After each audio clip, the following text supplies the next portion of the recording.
Greetings, YouTubians, and welcome back to Wayne Sharp World, where today we are taking a look at what is truly one of the coolest and oldest knives I have ever had on the channel, and this thing is just an absolute joy. And what I'm talking about is the Fallschirmjäger Messer, or the German Paratrooper gravity knife. Now, before I go any further into this review, I want to thank you guys for tuning in today. If you like what you see, do me a huge favor, hit that subscribe button, follow along, and I will continue to bring you the content. Now, let's take a look at some overall specs on this old, awesome piece of history right here. We have an overall length coming in at 10 inches with a blade length of 3.875 inches and a blade thickness at 153 thousandths. Blade material on this guy, I actually don't know. This is a very old knife.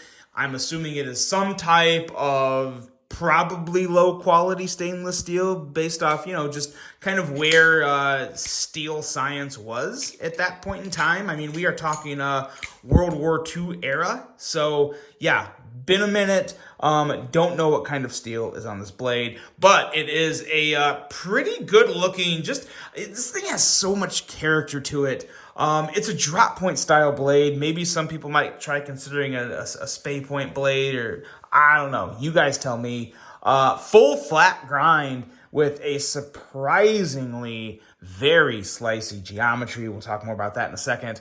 Handle length coming in at 6.25 inches. Handle thickness at 716 thousandths. This boy, it is a big boy. And I just wonder how many times this thing has jumped out of an airplane. That's pretty awesome to think about. Plastic and steel for the handle material with a spine lock for the locking mechanism. We'll take a deep look into this. We're even going to disassemble it for a hot second.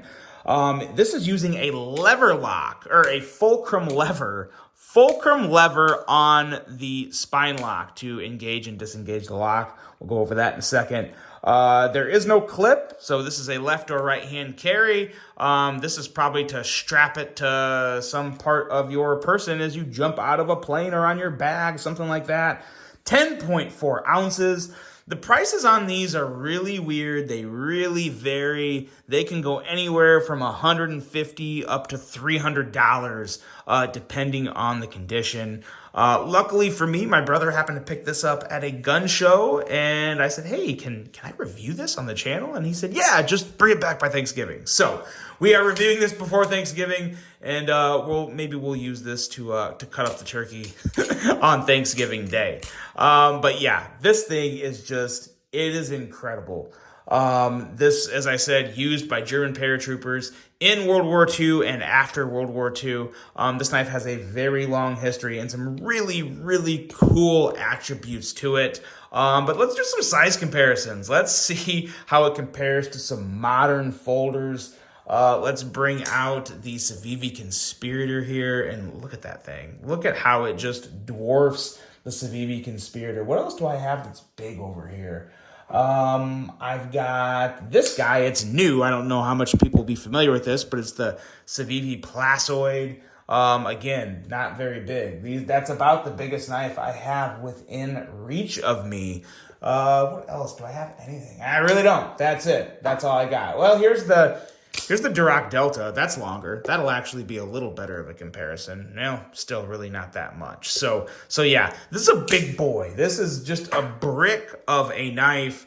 And again, the adventures and the things that this knife has done is just mesmerizing for me. It's very, very cool to think about. It's just a very classic, very good looking, but very beat up blade. I mean, just look at the scrapes, and it's even actually, look at that tip. Look how it's bent. I just want to think. I want to think that this tip was bent in battle or in some type of an attempt to save someone's life. I don't know, but it's got all the character, all the use.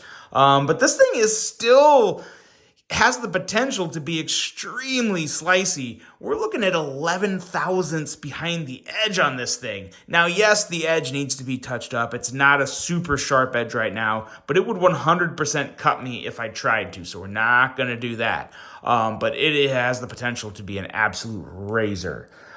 Just a really, really cool blade. And actually, part of the lock is right here. This notch on the blade is what actually interacts with the lock to hold the blade in position here.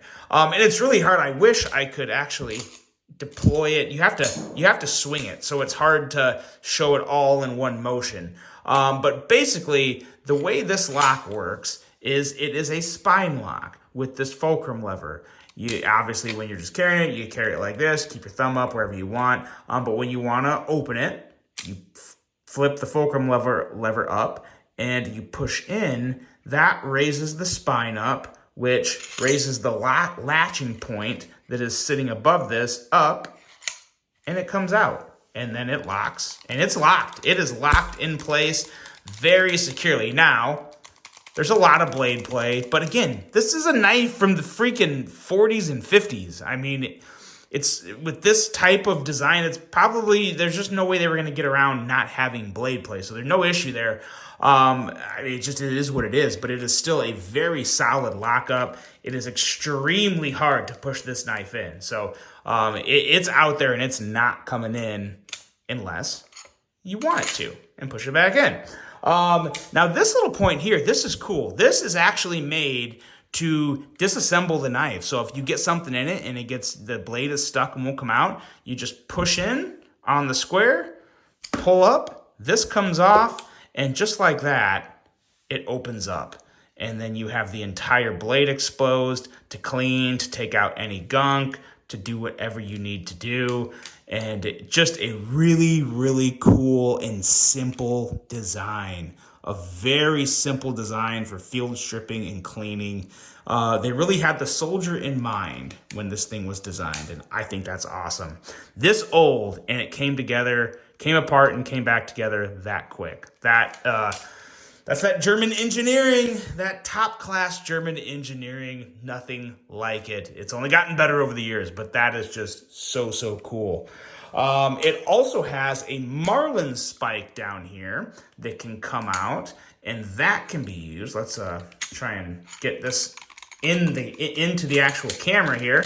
The marlin spike, which can be used to just untangle knots to get in there. Obviously, you don't need it for any type of stabbing or poking or anything like that because you have a blade on the other end. So this is purely for untangling and untying paracord knots or any type of knots that the paratrooper could encounter that could give them issues. So just a lot of things thought of with this. Now, while it's captivating with the history and the story behind it, this is still actually really interesting for the modern day knife enthusiast to just carry because of the sounds in the fidget factor. There is a unique, clunky fidget factor to this to where, you know, you can just open it, close it.